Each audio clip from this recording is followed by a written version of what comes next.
Renton School District is nestled between the Olympic and Cascade Mountains, just outside of Seattle, Washington. In the face of the COVID-19 pandemic, the school district implemented a number of strategies to support their students' learning in a remote environment, including continuing to focus on choice and personalization, thoughtfully embedding digital tools, and engaging students authentically.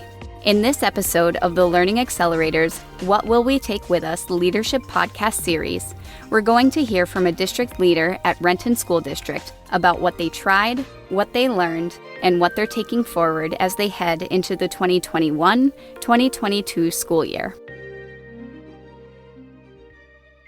Hi, everybody. I'm Bob Ettinger, Director of Curriculum Instruction and Assessment in the Renton School District, which is just south of Seattle, Washington. We have upwards of 15,000 students, pre-K to 12, across 26 schools, with a really beautifully diverse student body along a whole bunch of different lines of diversity.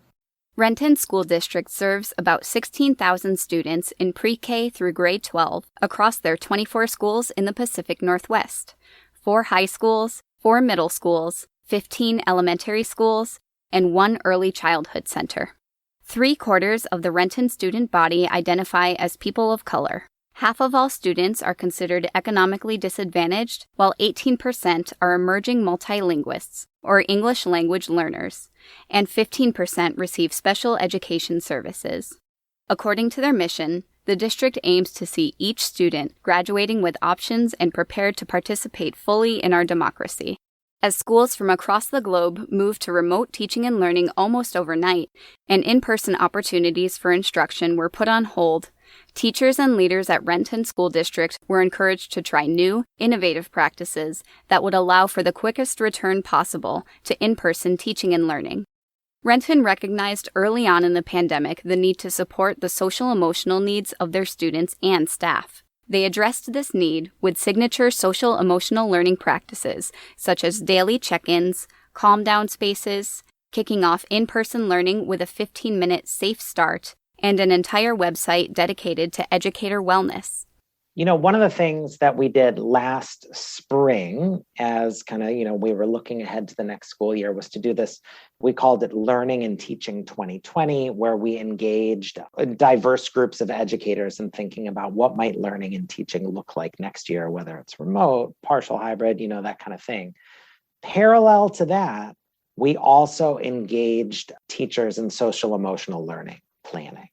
And came up with a pretty robust social emotional learning plan that was both partly embedded in those teaching and learning documents. We called it both a column and a row, as well as in its own kind of like separate plan. We've also, been convening people together for a while, not just because of the pandemic, to identify what we're calling signature practices. And so, for example, in grades K to 2, some of our signature social emotional learning practices are greet everyone by name, class gatherings with a feelings check-in, and having calm down spaces.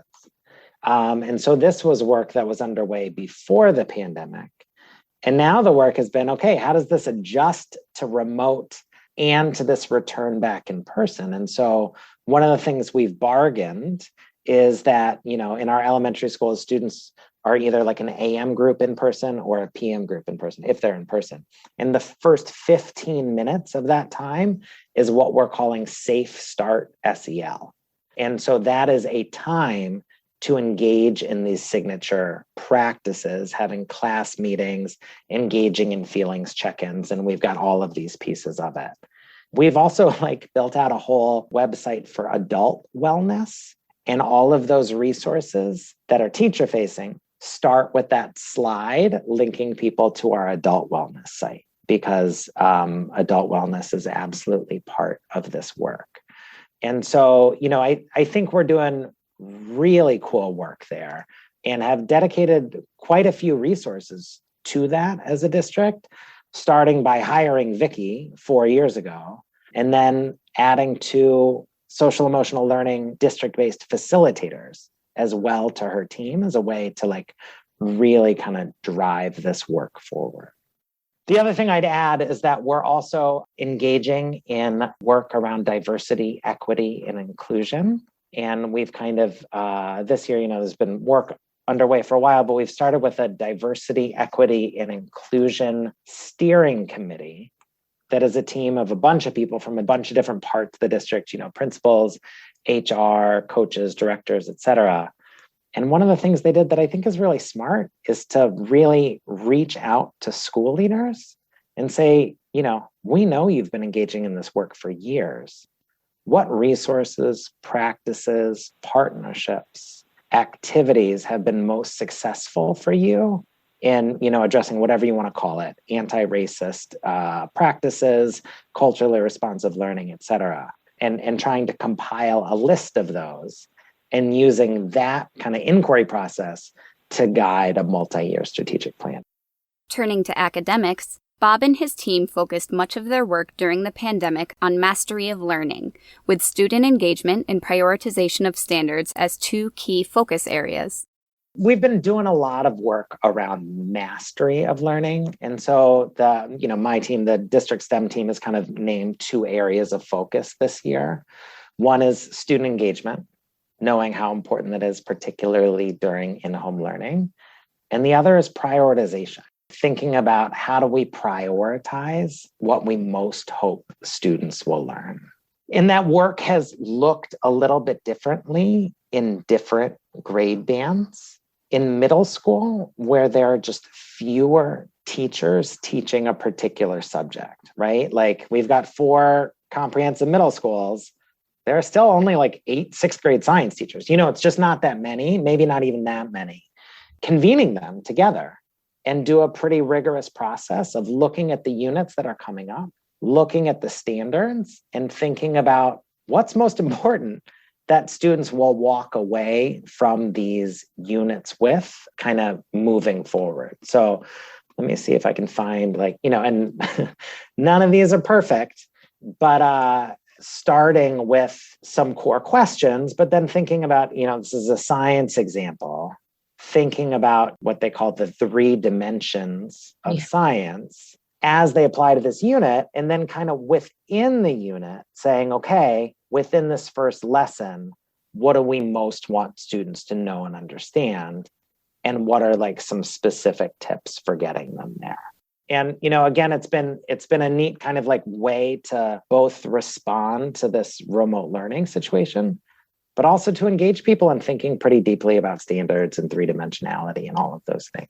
In elementary, we've been doing a broadly similar thing, but because there's so many teachers at those grade levels, and because they're all trying to teach, 4 different subjects, depending on how you count it, not so much convening them, but actually engaging our district facilitators in developing some of that work and really thinking about, okay, and leveraging guidance from student achievement partners and saying, okay, what's the priority content? What do we skip? What might we put off a little bit? Where are we going to go deeper? And also digging really deep into the mathematics and saying, okay, here's this lesson. How might we teach this remotely? And providing a bunch of different options for how students and teachers might engage with that. Obviously, developing feedback loops with teachers, saying what's working, what's not working, engaging. We also have school-based instructional facilitators, basically school-based coaches that vary a little bit school to school, but looping them into that work also as they sometimes know it better, but really providing a bunch of resources. Instructional coherence makes it sound better than maybe it is, but the amount of agreement on exactly how we're going to teach probably decreases the older students get. And so that work happening more at the school level in high school than at the district level. But engaging department chairs in that conversation, and we convened them to share some of those resources because they've each kind of developed documents broadly like that for their buildings, and sharing them with each other without saying that what works here has to be the thing that works there. The other thing we've been doing is, especially in math, really focusing on this idea of making student work visible. because it's really hard to talk about math in the chat of a Zoom meeting. You know what I mean? Like just thinking like just the typing, it's so hard. And so one of the things we've kind of named this as a goal, we've got an instructional practice document like what, I had shared about student choice. And then at a department chair meeting in February, math department chairs were asked to share examples, with like screenshots of how this is going in their buildings. And so these are, and again, none of this is the most amazing thing ever, but like just sharing, like, here's how we've engaged students in using Jamboard to show their mathematical thinking.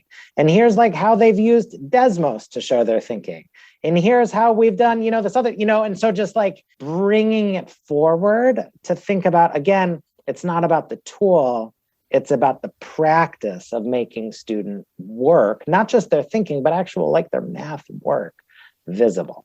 They're all kind of clicks towards this notion of deeper mastery and deeper student engagement. And so like, one of the things in some of these conversations, some principals have been like, PBL would just solve all of this.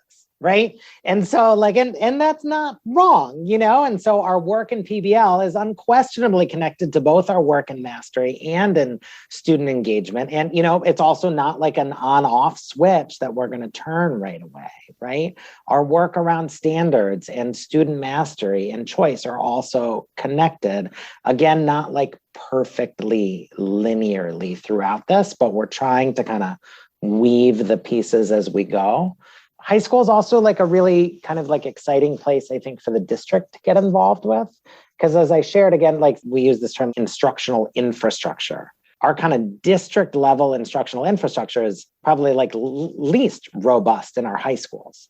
And so like this provides a neat way to get into that work across multiple schools in our high schools as well.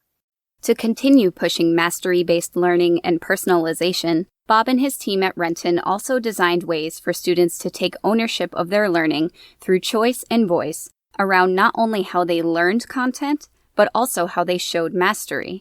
One of the things that we've tried to do is focus on student choice as one form of personalization.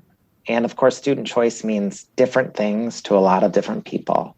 One of the ways that we've tried to frame some of that is thinking about both choices over input, like what kind of students are learning and how they're learning it, as well as choice over output.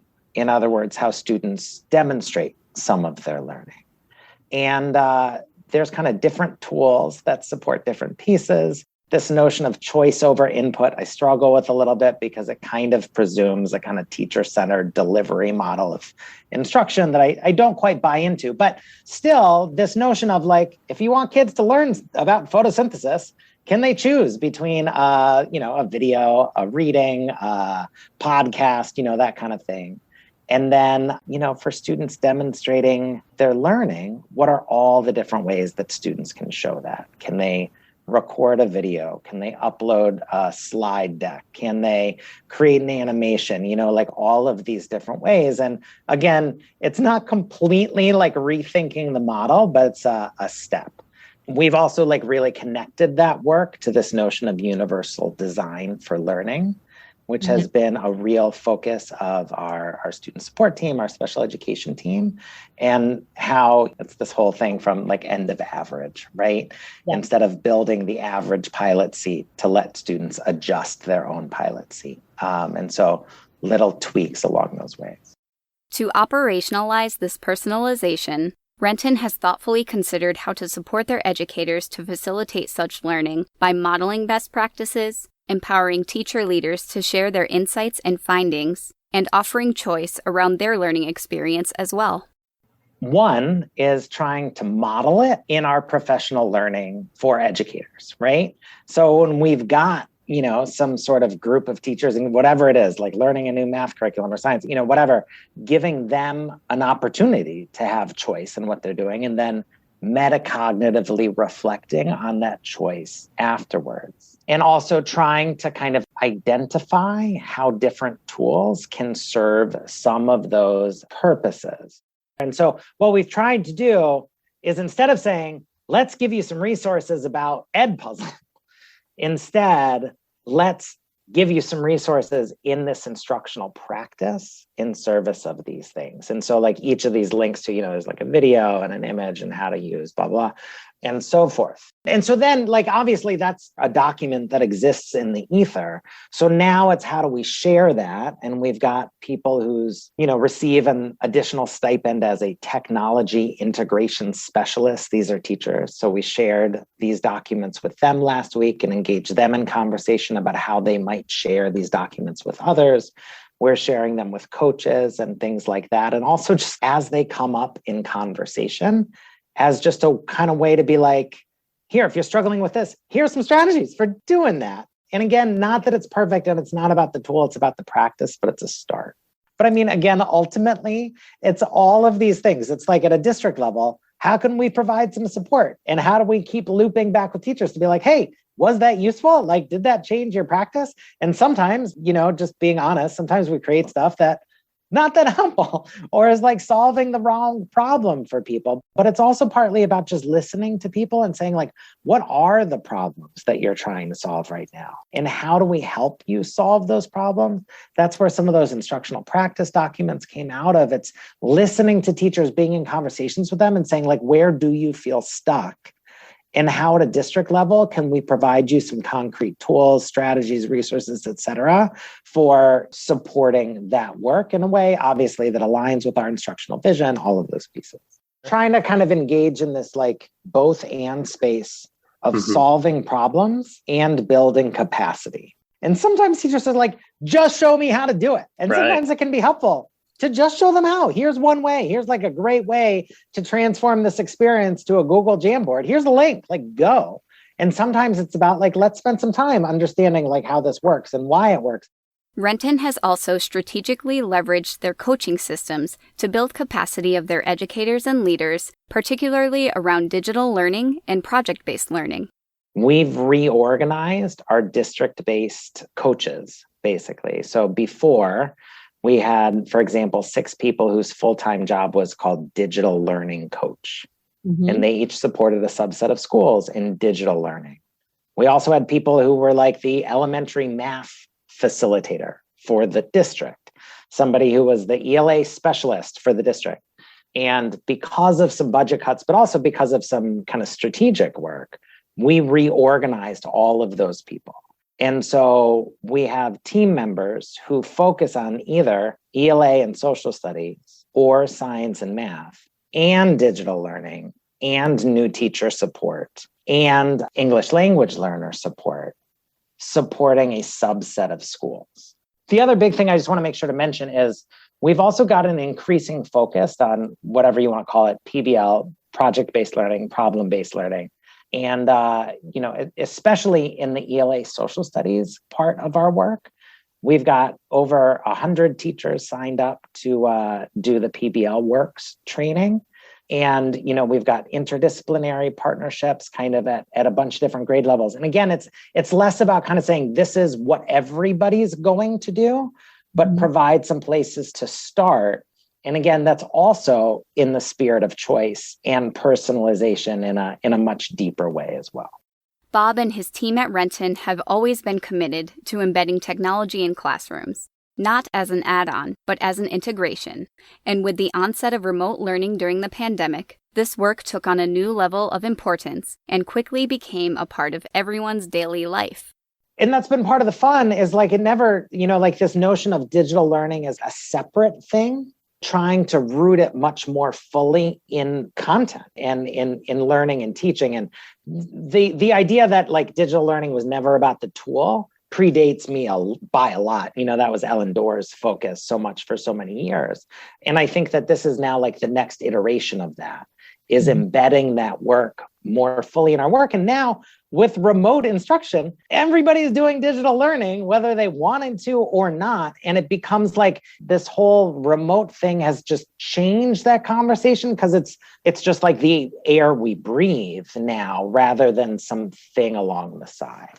But I do think that absolutely the learning's never going to be undone, right? So we're never going to have a teacher who's been with us this year in the future who's going to be like, I have no idea what you mean when you say Google Classroom. I have no idea what you mean by letting kids turn in work in diverse ways. Like, it's literally not a possibility. And beforehand, that might have been true for a bunch of teachers. And so I think that will continue and hopefully just deepen the work when we return to in-person. With the quick shift to technology utilization and remote learning, one of the oft-cited challenges educators continue to face is student engagement, which Renton approached through a student-centered lens. Within this personalization bucket is like this trying to dissociate between engagement and compliance. And I'm sure you're aware there's a whole national conversation about like, should cameras be on or off during Zoom calls, right? And, our whole point is kind of like, that's not really the question. The question is, are students engaged? Because students can be engaged with cameras off or engaged with cameras on, and certainly disengaged with cameras on, and so like trying to think about what does meaningful engagement of students look like? How do you do that remotely? And thinking about, a bunch of different strategies for enabling that are beyond just like the chat. We've actually engaged some diverse groups of people in collaboratively defining engagement and trying to call out some of these differences. And we've looked at UDL definitions, and we've looked at, I don't think we've landed on a kind of perfect district definition, but what we're trying to do is to loop people into thinking critically about it and thinking about how it differs from compliance. And there's kind of a relevance piece there. There's some sort of like joy piece there. There's a rigor piece there. And there's a like engaging in work piece, I think. And there's an aspect of compliance to it. If you're literally checked out and doing nothing, you're probably not engaged. With the support and partnership of a networked improvement community led by the Learning Accelerator called the Strategy Lab, Renton tackled this challenge along with another key issue of grading in the pandemic. Dealing with high failure rates across their high schools, Bob and his team brought principals, teachers, and students together to co-design solutions. The other work to name is the work we're doing with Nate and Strategy Lab. But I mean that because it's yet another bucket of how we're trying to navigate problems that are particularly acute right now to yield, longer term change. And so one of the things that's come up for us is high school grading has been a little bit tough. At the start of the year, we had a lot of failing grades. And we've kind of, through Strategy Lab, chosen that as our problem of practice. We've taken two approaches, and some of that approach has been absolutely guided by what we've learned in Strategy Lab. We're calling it a systemic process, where we're engaging people in kind of making recommendations that would cut across the district. Recommendations as opposed to mandates. And that's actually something we learned from Monterey. And so that's one of the things that we're planning to do, is convene people together. The other part is what we're calling reimagining, which is engaging some high school teachers along with their students and going through a design thinking process to prototype specific aspects of a newly redesigned kind of grading system, and then thinking about how to share the results of that design with more stakeholders in the district. All of it under this bucket of how do we move away from just grading as an exercise in compliance and towards an exercise in meaningful feedback and student mastery. As we wrapped up our conversation with Bob, we asked him what learnings from this past year he and his team will be taking with them as they move into the new year. I think part of that is like what I mentioned kind of earlier around like everybody's had to try lots of really new stuff. This has caused people to really try things that they wouldn't have tried, experiment with things that they wouldn't have experimented with. One of the things that we said, last spring when, schools had so recently closed and there was even less infrastructure for how schools should look, et cetera, was like, we are right now competing against students' free time. Like, students are not really like required to be anywhere in particular. They're not at school. And what we kept saying is like, that means that we've got to make what we do relevant for them and matter to them and feel engaging to them.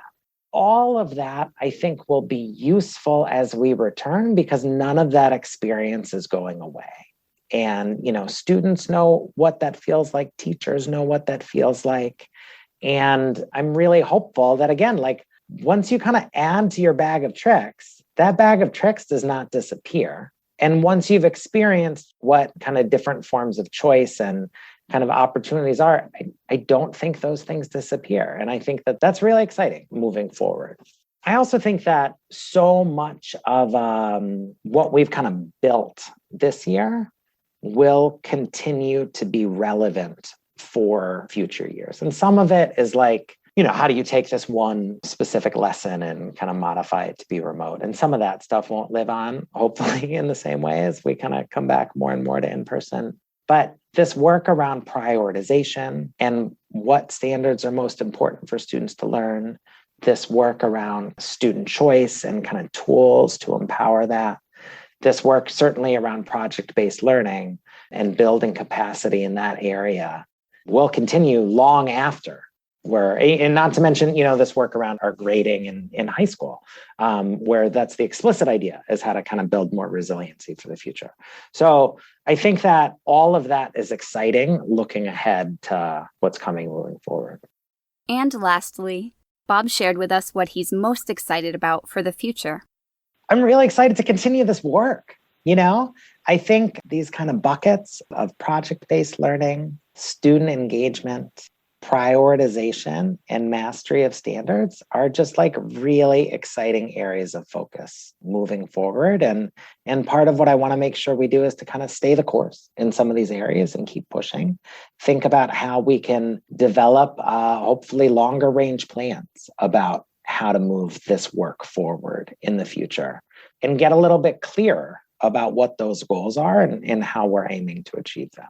And starting with hopefully kind of a better idea of what's coming. There was such a mad scramble in August and September to kind of figure out how in the world are we going to even do this thing? And we sort of figured out how to do it, which is really cool. But I think like looking ahead to next year allows us to be a little bit more eyes wide open and have a longer range plan.